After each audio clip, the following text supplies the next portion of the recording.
317 GO నీ ముండ GO హౌలా పోషకాల లెక్క మాట్లాడుకుంటూ వాళ్ళంగా ముండమోకానికి కొంతమంది బేవకూఫ్ గాలు అదే పనిగా చెప్తున్నారు. ఆడుతున్న లంగ నాటకం ఇలా బయట పడాలి. కొనమో అని చెప్పి రెండో కేంద్ర మంత్రి కావన్నా తెలంగాణకు సిగ్గు లజ్జ ఏమని ఉంటే స్పష్టత ఉంటుంది. ఈ లంగ మాటలు మాట్లాడలే కేసీఆర్. ఇప్పుడు ఈ సన్నాసి కాకపోతే ఆ సన్నాసి కాకపోతే ఈ సన్నాసి కిరికిరి పెడతారు నా కొడుకులు. అంటే బోకరగాలు మోపై అదొకటి అడ్డం పొడుగు మాట్లాడుతుంది. మీలాంటి కుక్కలు చాలా ఉంటాయి. నీ మెడలు వంచులుగా ఇరుస్తాం, నీ మెడ 4 ముక్కలు చేస్తాం అనుకుంటున్నావు. జాగ్రత్త. దాని పాము అడుగుపెట్టి 6 ముక్కలు అయితే నాకు అనుకుంటున్నాము.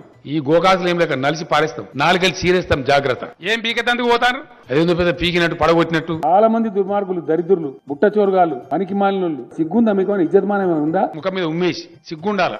ఈ చిల్లరగాళ్ళు, ఈ కిరికిరిగాళ్ళు, కిరాయగాళ్ళు, ఏ విపక్షమే ఎవడెవడు తలకాలేనోడు ఎవడు వాడు ఒకటే అని నిపుణులు ఎవడా నిపుణుడు నాకు అర్థం కాదు. ఎవడన్నాడు తీసుకురాపు. నీకు సిగ్గు శరము లజ్జ ఉంటే మేము తోక మేము తొండేము. అరే ఏమరుస్తారా బై బేకూఫ్ కాలన్నారు మీరు?